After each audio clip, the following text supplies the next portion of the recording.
ভগৱান বিষ্ণুৰ মহাকুৰ্ম ৰূপ গ্ৰহণ আৰু মন্দৰ পৰ্বত বহন।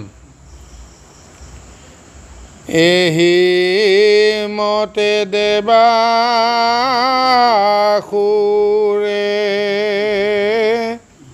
কৰন্ত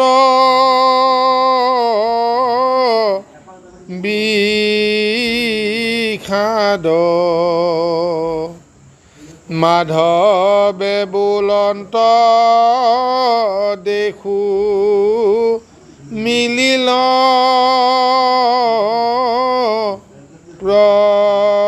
প্ৰমাদ অগাধ সাগৰ জল নমনে পাৰ জ্ঞানমতে মন্দৰক কৰিব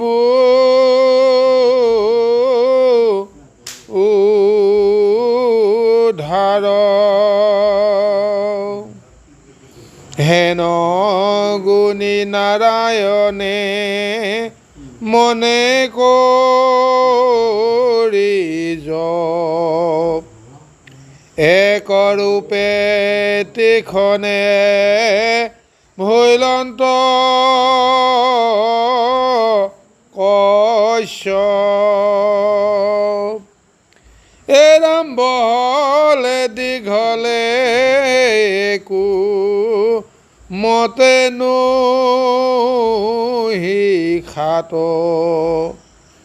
শৰীৰে জুৰিলা লক্ষ পহৰৰ বাট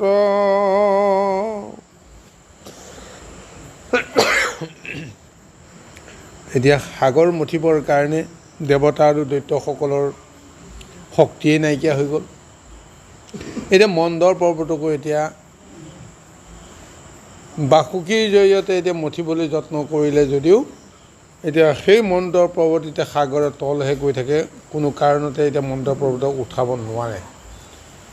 তাৰপিছত পুনৰ আকৌ কৃষ্ণকে তেওঁলোকে আকৌ মানে মহাস্তুতি কৰিব লগা হৈছে। সেই প্ৰভু আপুনি ৰক্ষা নকৰিলে কোনো মানে গতি নাই। আকৌ উপায়ন্ত হৈ কৃষ্ণই চিন্তা কৰিলে উপায়টো নাই, এতিয়া ময়ে এতিয়া কিবা এটা নকৰিলে এতিয়া কাৰ্যসিদ্ধি নহয়। সেইকাৰণে তেওঁ আৰু অন্য এটা ৰূপ তেওঁ গ্ৰহণ কৰিলে। সেই ৰূপটো লৈ চকুৰ সন্মুখতে বিৰাট এক প্ৰকাণ্ড এটা কশ্যপৰ মূৰ্তিটো ধাৰণ কৰিলে। দীঘল বহল এনেকুৱা পৰিসৰ একেবাৰে লক্ষ্য পহৰ পন্থ মানে একেবাৰে জুৰি লৈছে। ইফালে আকৌ লগত সেই কৃষ্ণটো আছেই। সেই কৃষ্ণই অন্য এটা ৰূপ লৈ এতিয়া কশ্যপৰ ৰূপ লৈছে। চাওকচোন, এতিয়া দেৱতা আৰু দৈত্যসকলক সাগৰ মঠিবলৈ দিছে, বিশেষকৈ দেৱতাসকলক তোমালোকৰ কাৰণে অমৃত প্ৰয়োজন আছে, গতিকে সেইকাৰণে সাগৰ মঠিব লাগিব, গতিকে দৈত্যসকলৰ লগত তোমালোকে মিতিৰ পাতিব লাগিব। মিতিৰ পাতিলেতো ভয় কৰিব লগাও নাই, ভয়ো নাইকিয়া হৈ গ'ল, আৰু সাগৰ মন্থনৰ জৰিয়তে অমৃত ওলালে তোমালোকেই মানে ভক্ষণ কৰিব পাৰিবা। এতিয়া সেই মন্দৰ পৰ্বতক দেৱতাসকলে অসুৰসকলে লগ লাগি উভালিবই নোৱাৰিলে, কৃষ্ণই উভালি দিলে। টানি আজি তাৰ পৰা আনি পেলাই সাগৰত পেলাবলৈ শক্তি নাই, আকৌ নিজে এখন হাতে দাঙি আকৌ গৰুৰৰ পিঠিত উঠাই লৈ পেলাই গৰুৰৰ পিঠিত উঠিহে মন্দৰ পৰ্বত আকৌ আহি সাগৰত পৰিছে। এতিয়া সাগৰতো এতিয়া মন্দৰ পৰ্বতক এতিয়া দেৱতা দৈত্যসকলে ধৰি ৰাখিব নোৱাৰে। আকৌ কৃষ্ণই গৈ তলত গৈ আকৌ কি কৈছে কশ্যপৰ ৰূপ লৈ এতিয়া তেওঁ মন্দৰ পৰ্বত ধৰিবৰ কাৰণে যত্ন কৰিছে। তেতিয়াহ'লে সাগৰ মঠিলে কোনে? দেৱতা আৰু দৈত্যসকলক ওপৰতহে দেখুৱাই থৈছে, সিহঁতেতো একোৱেই কৰিব নোৱাৰে। কৰিব লগা হ'লে তেওঁ নিজেই কৰিব লাগিব, কাৰণ সাগৰ মন্থনটো প্ৰভু ভগৱন্তৰহে মানসিক এটা মানে এই চিন্তা, কেনেকৈ সাগৰ মঠি সাগৰৰ পৰা অমৃত বাহিৰ হোৱাটো বেলেগ কথা, আৰু কিবা কিবি ৰত্ন যিখিনি সৃষ্টিৰ কাৰণে প্ৰয়োজন আছে, কৃষ্ণৰ কাৰণে প্ৰয়োজন আছে, সেইখিনি তেওঁ যেনেকেই নহওক দেৱতাসকলৰ জৰিয়তে সেইখিনি উদ্ধাৰ কৰিব লাগিব। তাৰ কাৰণেহে এতিয়া সাগৰ মন্থনৰ ব্যৱস্থাটো তেওঁ কৰি আছে, দেৱতা আৰু দৈত্যসকলক সাক্ষী হিচাপে আগত তেওঁ ৰাখি গৈ আছে। কৰ্মখিনি কিন্তু তেওঁ নিজে নকৰিলে, বেলেগে কৰোঁতা নাই। ৰাম স্থূলন্তৰ অংগ জাংগ দেখন্তে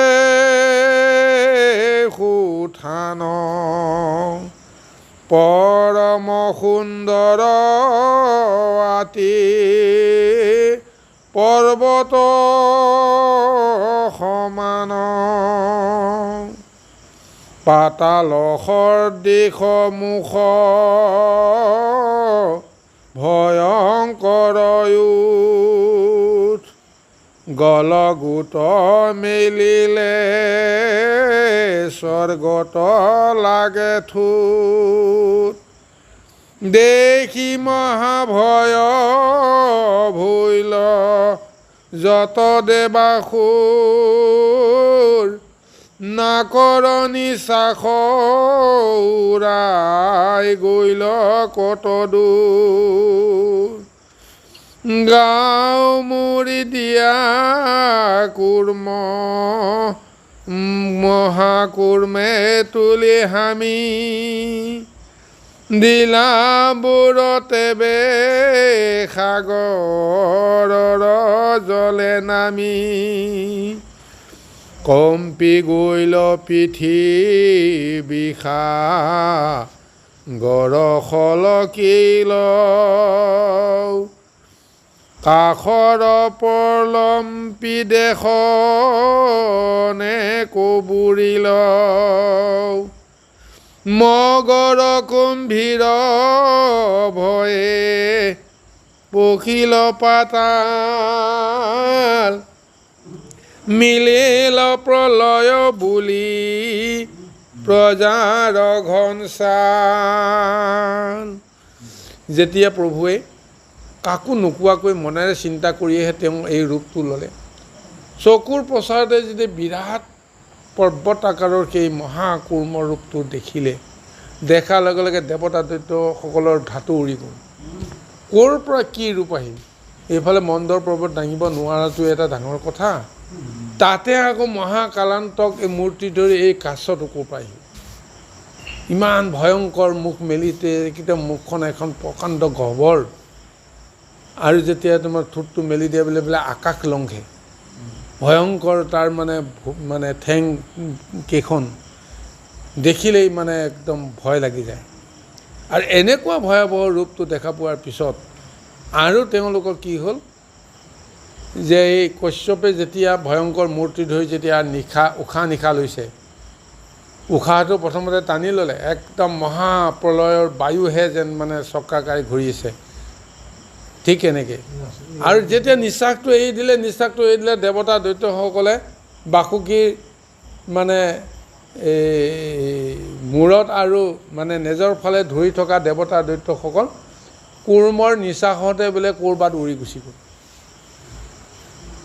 তাৰপিছতে সকলোৱে দেখিছে লাহে লাহে সেই কুৰ্মই গৈ সাগৰৰ তলিত প্ৰৱেশ কৰিছেগৈ।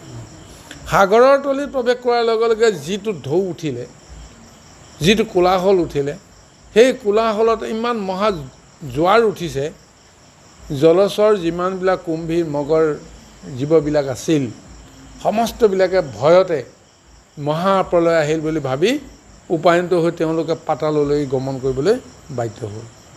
আৰু ওচৰ পাজৰৰ উপকূলত যিমানবিলাক ঠাই আছিল সমস্তবিলাক কি সাগৰৰ জলে বোলে বুৰাই পেলাইছে।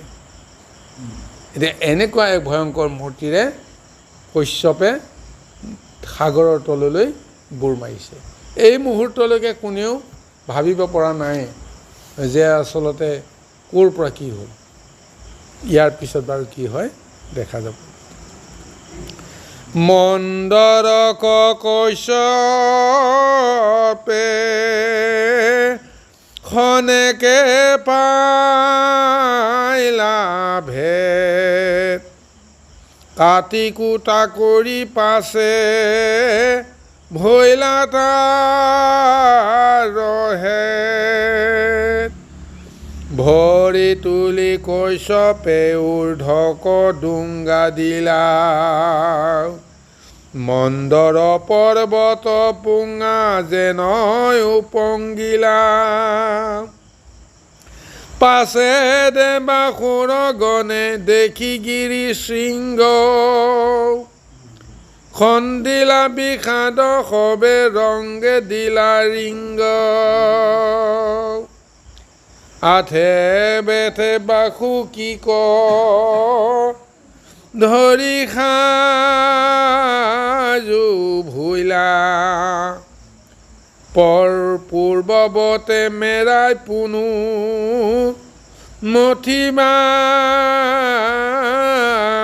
কলৈলা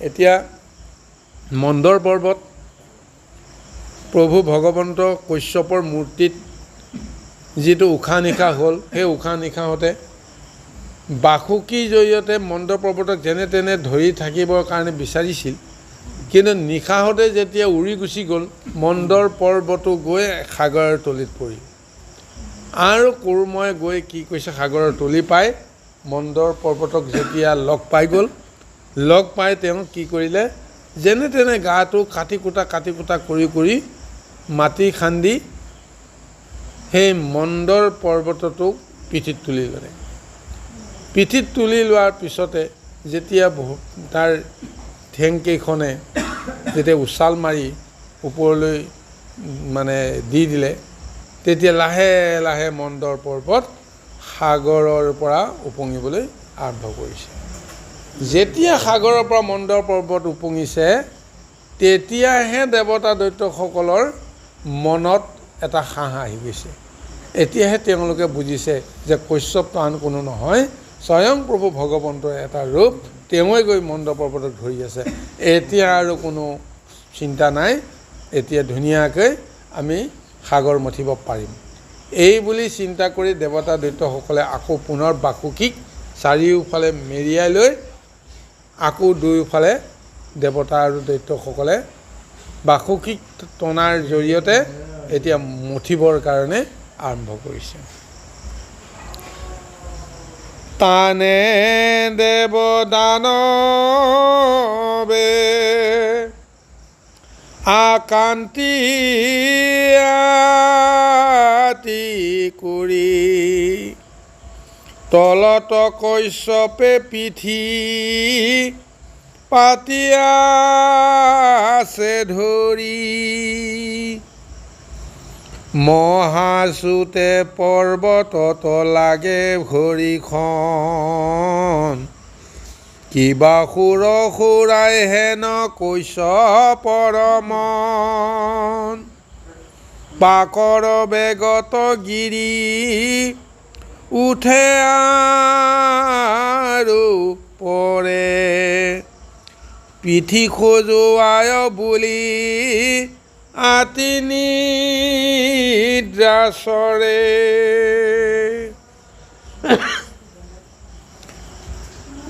ঘুঙ ঘূৰি বৰজাংগে চাখবহয় নাকৰ উথল পাথল কৰে দুগ্ধৰ সাগৰ এৰা মাজুৰ অন্তে দেৱাসুৰে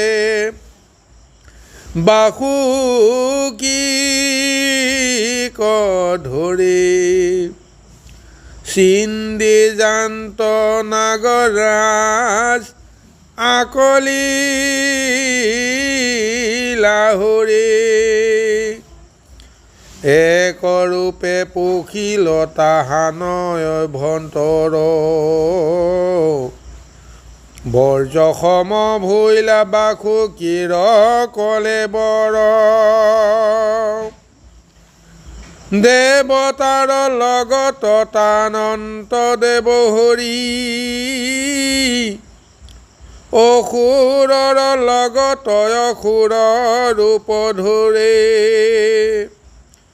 উভয় দলৰ বল বীজ কবহান্ত বিষ্ণুৰ মায়ায়ে কেহুনো উমানন পান্ত মন্দৰৰ ওপৰত চুৰি জগন্নাথে মেৰায়া ধৰিলা সিটো হাজাৰে কহাতে ব্ৰহ্মায়ে দেখন্ত তাক নেদেখন্ত কেৱ অন্তৰেখে স্তুতি কৰে ব্ৰহ্মাম দেৱ। এতিয়া চাওক গুৰুসকল, দেৱতা আৰু দৈত্যসকলে পুনৰ বাসুকীক জৰি কৰি লৈ সাগৰ মথিবলৈ আৰম্ভ কৰিছে। এতিয়া দেৱতা আৰু দৈত্যসকলৰ কি শক্তি আছে সাগৰ মথিবলৈ কাৰণে? ইফালে আকৌ বাসুকী কি হৈছে, দেৱতা দৈত্যসকলৰ দুইফালে যেতিয়া টান মাৰি ধৰিছে, তাৰ এই কোমল শৰীৰটোৰ একদম ছিঙি যাওঁ ফাটি যাওঁ হৈছে, তেজ ওলাই তেওঁ এতিয়া হাহাকাৰ হৈছে।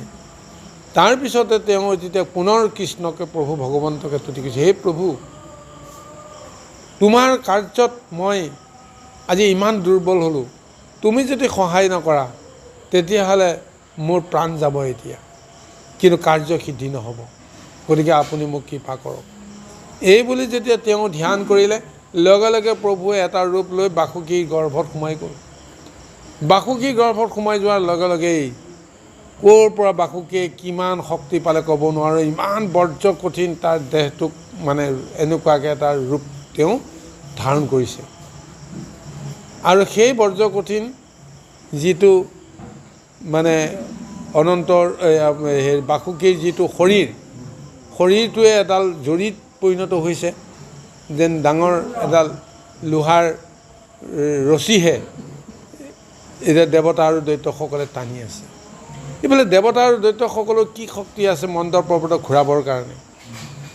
প্ৰভু ভগৱন্তই এতিয়া এটা ৰূপ লৈ দেৱতাৰ ফালে হৈছে, এটা ৰূপ লৈ অসুৰৰ ফালে হৈছে। অসুৰৰ ফালেও তেওঁ ৰূপ লৈ অসুৰক বল দিছে, বল বৃদ্ধি কৰাইছে। দেৱতাসকলৰ ফালে হৈও দেৱতাসকলকো বল বৃদ্ধি কৰাইছে। তাৰোপৰি তেওঁ নিজে গৈ একেবাৰে ওপৰত হাজাৰখন হাত, সহস্ৰ হাতেৰে মন্দৰ পৰ্বতক তেওঁ ঘূৰাবৰ কাৰণে আৰম্ভ কৰি আছে। আৰু ইফালে মন্দৰ পৰ্বত লাহে লাহে ঘূৰি আছে। আৰু কশ্যপে বোলে কি কৈছে, যেতিয়া পাহাৰটো যেতিয়া লাহে লাহে যেতিয়া ঘূৰি আছে, তাৰ পিঠিতটো ঘঁহনি খাইছে। ঘঁহনি খোৱাৰ কাৰণে তাৰ পিঠিত যেন কিবা এটা খজুতি উঠিছে। খজুতি উঠোৱাৰ কাৰণে মন্দৰ পৰ্বতৰ সৈতে যে তেওঁ যেন কোনোবাই যেন আচৰি দিছে, এনেকুৱা এটা মনত ভাৱ লৈ মানে ইমান আৰাম পাইছে। সেই আৰামত বোলে তেওঁ মানে নিদ্ৰাই গৈছে, টোপনি গ'ল। টোপনি যোৱাৰ পিছতো তেওঁ যিটো উশাহ নিশাহ, দীঘল দীঘল প্ৰকাণ্ড প্ৰকাণ্ড উশাহ নিশাহ, সেই উশাহ নিশাহত ক্ষীৰ সাগৰৰ জলবিলাক উথল পাথল হৈ আছে। আৰু এই সমস্ত দৃশ্যটো আনে কোনো দেখা নাই, কেৱল ব্ৰহ্মাই দেখিছে। ব্ৰহ্মাই দেখি তেতিয়া তেওঁ মানে আচৰিত হৈ গৈছে যে কি প্ৰভু তোমাৰ লীলা, কি কৰ্ম তুমি এইবিলাক কৰি আছা। গতিকে সমস্ত কৰ্ম তুমি নিজেই নিমাতে থাকি কৰি আছা, আৰু দেৱতা আৰু দৈত্যসকলক আগত তুমি ৰাখি তেওঁলোকৰ হতুৱাই কৰ্মটো কৰা বুলি দেখুৱাই আছা। কি তোমাৰ লীলা। গতিকে গোটেই কৰ্মটো তুমি আগফালে পিছফালে ওপৰৰ ফালে তলৰ ফালে সমস্ত ফালে তুমিয়ে আগুৰি পিগুৰি গোটেই কৰ্মটো এতিয়া তুমিয়ে কৰি আছা, অথচ জগতৰ কোনেও গম পোৱা নাই যে এয়া তুমি কৰিছা বুলি। কেৱল দেৱতা আৰু দৈত্যসকলৰ শক্তিটো জগতে দেখিছে। এয়া ব্ৰহ্মাই যেতিয়া বুজি পালে, তেতিয়া কৃষ্ণক তেওঁ ধ্যান কৰিছে, কৃষ্ণক তেওঁ তুতি কৰিছে। ইয়াৰ বাহিৰে তেওঁ কৰিব লগা যেন একো নাই। এৰা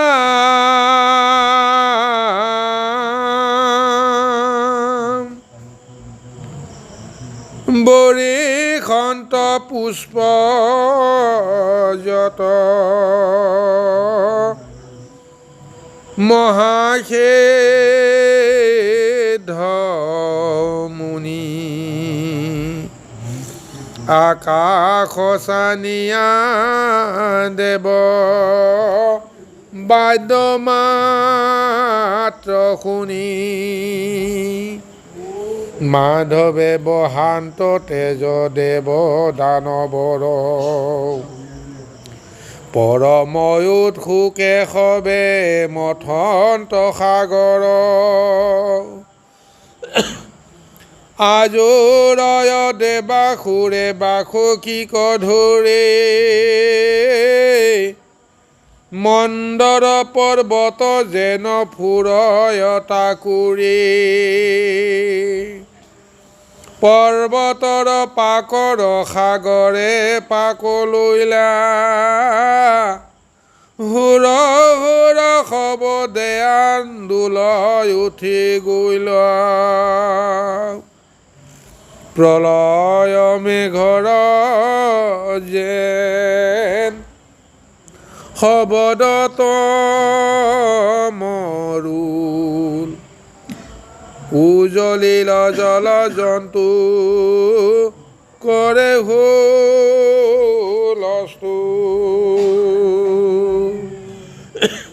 মগৰ কুম্ভীৰ মৎস্য কশ্যপৰ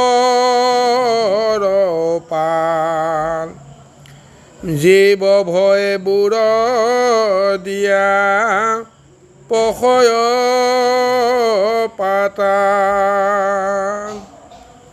চাৰিওফালৰ পৰা প্ৰভু ভগৱন্তই যেতিয়া এই মন্দৰ পৰ্বত মঠিবলৈ আৰম্ভ কৰিছে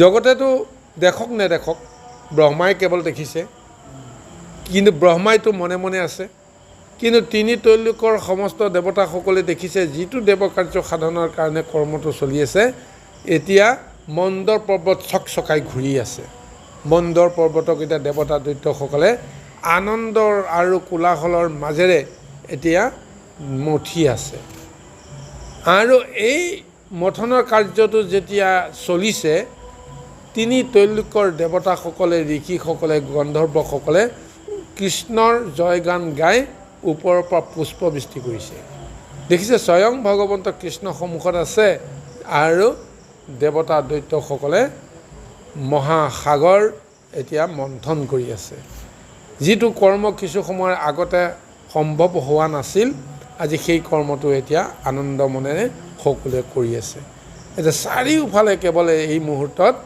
আনন্দৰ দুন্দুভি বাজিছে কোলাহল বাজিছে জয় জয়কাৰ ধ্বনি উঠিছে তাৰ মাজতে যি মন্দৰ পৰ্বতে চকচকাই ঘূৰোঁতে সাগৰত যিটো উথল পাথল উঠিছে জোৱাৰ উঠিছে পাক ঘূৰণি খাইছে তাতে এতিয়া কুম্ভীৰ মগৰ পৰা আৰম্ভ কৰি জলচৰ জীৱ জন্তুবিলাকো মহাপ্ৰলয়ত এতিয়া তেওঁলোকেও ত্ৰাসিত হৈ পলাবৰ কাৰণে তেওঁলোকে বাট বিচাৰি যেন পোৱা নাই এনেকুৱা এক আতংক তেওঁলোকেও পাইছে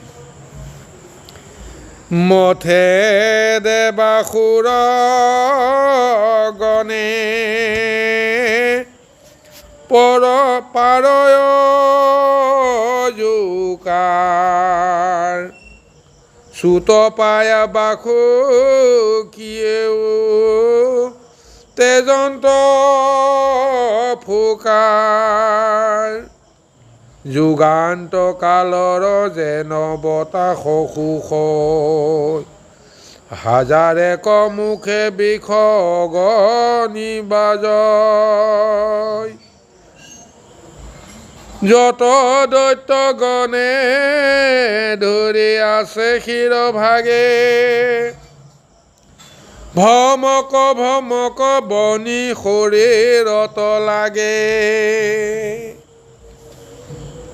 ভৈলাক চেঞ্চা পুৰা দৈত্যগণ নিৰন্তৰ তাৰক নৰক বাহু ত্ৰিপুৰ সম্বৰ কালকুঞ্জ জম্ভ শুম্ভ নিকুম্ভ দন্দুৰ কাল নেমে নমোচিম হিসময়মু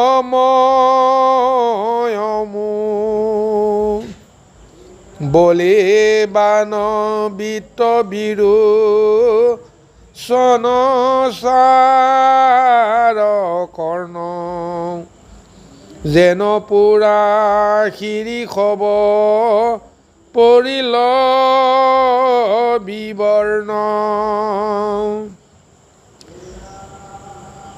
যেন অতি উচিত সৰল বিষচয় বনজুইত পৰিল দেখিয় সেহি নয় তথাপিতো দানৱে নকৰে পাছ ভৰি লাজত থাকিয়া টানে মৰু জীউ কৰি কিছু সময় আনন্দৰ কোলাহল চলিল সাগৰ মঠি আছে সাগৰৰ ঢৌ গোটেই ক্ষীৰ সাগৰত পাকঘূৰণি খাই আছে আৰু এনেকুৱা এক সময়তে বাসুকীয়ে ইমান এক মহা তাৰণা পাব লগা হৈছে তেওঁ যেন গৰ্ভ গলি যাবলৈ আৰম্ভ কৰিছে গোটেই শৰীৰত যিমানখিনি বিষবহনি আছে সেই বিষবহনি এতিয়া তেওঁ মুখেৰে এতিয়া ওলাবলৈ আৰম্ভ কৰিছে আৰু লগতে সাগৰত যিমানখিনি বেয়া বেয়া মলিয়ন যিমানবিলাক মানে বিষাক্ত পদাৰ্থ আছিল সেই পদাৰ্থবিলাকো এই মন্থনতে একত্ৰিত হৈ এতিয়া তেওঁলোকে ওপৰলৈ আহিবলৈ যত্ন কৰিছে সেইবিলাক আৰু তাতে বাসুকীৰ মুখৰ পৰা যি অগ্নি বাহিৰ হৈছে সেই অগ্নিয়ে যেতিয়া ভমক ভমককৈ যেতিয়া ওপৰলৈ উঠি আহিছে সেই অগ্নিৰ তাপত প্ৰথমতে মুখৰ ফালে ধৰি আছিলে দেৱতাসকল সেই দেৱতাসকলক এতিয়া গ্ৰাস কৰিছে এতিয়া সেই অগ্নিৰ কোপত এতিয়া তেওঁলোক এতিয়া দহি মৰিবলৈ আৰম্ভ কৰিছে গোটেই সৰ্বশৰীৰ কলা পৰি গৈছে এতিয়া তথাপিও যিহেতু সাগৰ মথাৰ ক্ষেত্ৰত নিজৰ বল বীৰ্যৰ কথা গৰ্ব অহংকাৰে তেওঁলোকে কৈ আছিল এই মুহূৰ্তত এতিয়া তেওঁলোকে সহ্য কৰিব পৰা নাই তথাপিও এতিয়া বাসুকীক মুখৰ পৰাও তেওঁলোকে এৰি দিয়া নাই কাৰণ লাজত এৰি দিলেতো সাগৰ মথা নহ'ব গতিকে এনেকুৱা এক ভয়ংকৰ পৰিস্থিতিৰ সৃষ্টি হৈছে তথাপিও দৈত্যসকলে ইমান ভয়ংকৰ মানে এই অৱস্থাটো ৰক্ষা কৰিবৰ কাৰণে চিন্তা কৰা নাই কেৱল লাজতে অপমানতে তেওঁলোকে যেন দেৱতাবিলাকতকৈ যেন সৰু হ'ব লাগে সেইকাৰণে যিমানে দুখ নহওক যিমানে কষ্ট নহওক যিমানে অগ্নি দহন নকৰক কিয় প্ৰাণে থকালৈকে তেওঁলোকে টানিয়েই থাকিব ধৰিয়েই থাকিব এনেকুৱা এটা ব্যৱস্থাৰ মাজত তেওঁলোক এতিয়া নিৰুপায় হৈ সাগৰৰ মন্থনত বাসুকীক এতিয়া তেওঁলোকে হাততে ৰাখি ইমান জ্বলন্ত জুইত এতিয়া যেন তেওঁলোকে বিষবহনিৰ মাজত নিৰ্বাপিত হ'বলৈ গৈ আছে এৰাম যেন অতি উচিত সৰল বিষচয় বন জুইত পৰিল দেখিয় সেহি নয় তথাপিতো দানৱে নকৰে পাছ ভৰি লাজত থাকিয়া টানে মৰু জীউ কৰি লাই পাই দেৱগণে হাঁহিবে আমাক এৰিবাক খোজে যিটো তাকো দে হাক নেৰিবা যাবে প্ৰাণ থাকে মানে এহি বুলি দাৰুণ দানৱগণে গানে টানে এতিয়া এওঁলোকৰ অৱস্থা এনেকুৱা হৈ গৈছে বনত যেতিয়া জুই জ্বলে ওখ ওখ তাল গছবিলাক এই শাল গছবিলাক যেনেকৈ সেই অগ্নিত পুৰি কলা হৈ যায় ছাই হৈ যোৱা নিচিনা হৈ যায় তদ্ৰূপ যেন এতিয়া গোটেই বিষবহনিৰ জ্বলনত দেৱতা দৈত্যবিলাকৰ গোটেই দেহবিলাক ঠিক তেনেকৈ পোৰা শালগছৰ মূৰাটোৰ নিচিনাকৈ তেওঁলোকে ৰূপ লৈছে।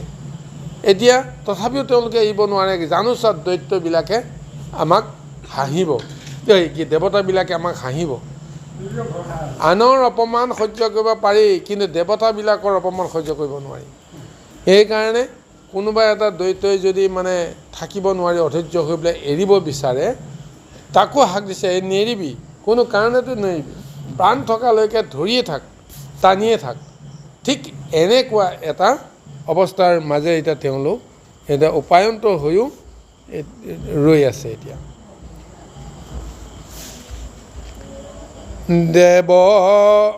কৃষ্ণ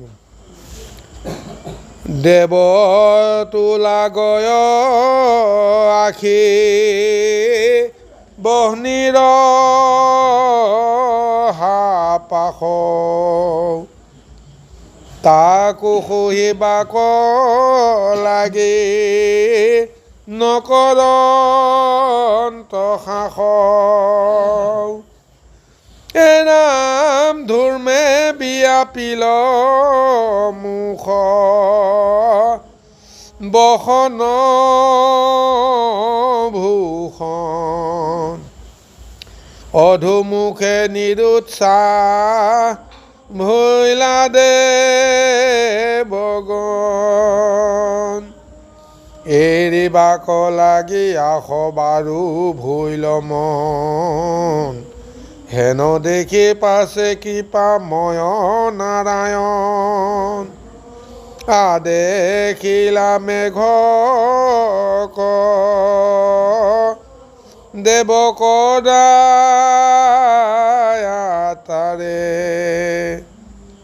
কৰিলা কণিকা বৃষ্টি দেৱৰ ওপৰে। ইফালে লাহে লাহে দেৱতাবিলাকৰো সেই বিষবহনীৰ উত্তাপ যেতিয়া লাগিবলৈ আৰম্ভ কৰিলে, তেওঁলোকৰ ফালেও এতিয়া হাহাকাৰ লাগিছে। দৈত্যবিলাকেতো যেনে তেনে ধৈৰ্য ধৰি আছে, কিন্তু দেৱতাবিলাকেতো ধৈৰ্য ধৰিব পৰা সহ্য কৰিব পৰা অৱস্থাত নাই। এতিয়া তেওঁলোকে এতিয়া উপায়ন্তৰ হৈ দৈত্যবিলাকক দেখিছে, দৈত্যবিলাকেতো টানি আছে। ইমান কালান্তক বিষবহনীৰ মাজত তেওঁলোকৰ ফালৰ পৰাই বিষবহনী আহি আছে, অথচ তেওঁলোকে টানি আছে, কিন্তু আমিতো এতিয়া টানিব পৰা নাই। লগে লগে তেওঁলোকে চিন্তাই কৰিলে, নাই সাগৰ মুঠা যি নহওক কিয় নিজৰ প্ৰাণ বচাব লাগিব, গতিকে আমি এৰিয়েই দিব লাগিব, এৰি পেলাই আমি পলাব লাগিব। এনেকুৱা এটা ভাৱনা অহাৰ লগে লগে ভগৱন্তইতো বুজিয়েই পালে যে দেৱতাবিলাকে এতিয়াতো এৰি দিলেতো ডাঙৰ কথা হ'ব। গতিকে দেৱতাবিলাকক ওপৰত দয়া পৰৱশ হৈ কি কৰিলে, কণিকা মেঘক মানে আদেশ দিলে, যেনে তেনে হ'লেও দেৱতাবিলাকৰ দেহ শীতল কৰিবৰ কাৰণে চেষ্টা কৰা। সেই গতিকে কণিকা মেঘে ওপৰৰ পৰা দেৱতাসকলৰ কাৰণতে এতিয়া বৰ্ষণ কৰিবলৈ আৰম্ভ কৰিছে। দেৱতাসকলৰ দেহটোক শান্ত কৰিবৰ কাৰণে এতিয়া প্ৰভুৱে এনেদৰে লীলা কৰি আছে। অদ্বৈতসকলৰ যি হয় হওক, কিন্তু দেৱতাসকলৰ হানি হ'ব নালাগে। এনেকুৱা এটা ব্যৱস্থাৰে এতিয়া তেওঁ মানে কৃপা কৰিবলৈ গৈ আছে। বতাহে যোগাৱে সাগৰ ৰছে তাজল জোৰাইল শৰীৰ দেৱতাৰ বাহেব কৃষ্ণৰ প্ৰসাদে শোভে এৰাইল পীৰা মথন্ত সাগৰে দেৱে কৰি মহাক্ৰীড়া। দেৱতাসকলৰ ওপৰত বৃষ্টি দিছে, দৈত্যসকলৰ ওপৰত নাই। এইফালে সাগৰৰ শীতল বতাহেও দেৱতাসকলক মানে এটা সুস্থ এটা কলেবৰ দিয়াইছে আৰু এনেকুৱা এটা অৱস্থাতে দুগুণ বল পাই উৎসাহত তেওঁলোকে এতিয়া টানিহে আছে। এৰাম এহিমতে দেৱাসুৰে মথন্ত সাগৰ উথলিল ৰুলয়াতি ক্ষয় ভয়ংকৰ মহাভয়ে জল জন্তু পলাই দসু দিশ প্ৰথমে উঠিলা সাক্ষী হলাহল বিষ অযুতে ক সূৰ্য যেন প্ৰকাশ তাহাৰ প্ৰলয়ৰ বনি যেন দেখি চমৎকাৰ।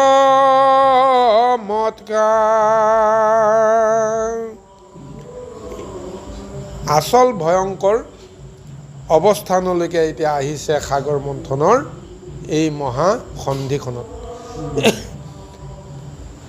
মহা হলাহল বিষ বুলি যাক কোৱা হয়, সেই বিষ যেতিয়া উদগীৰণ হৈ ওপৰলৈ উঠি আহিছে, এক জ্বলন্ত সূৰ্যহে যেন সেই পানীৰ মাজৰ পৰা মানে ওপৰলৈ উঠি আহিছে।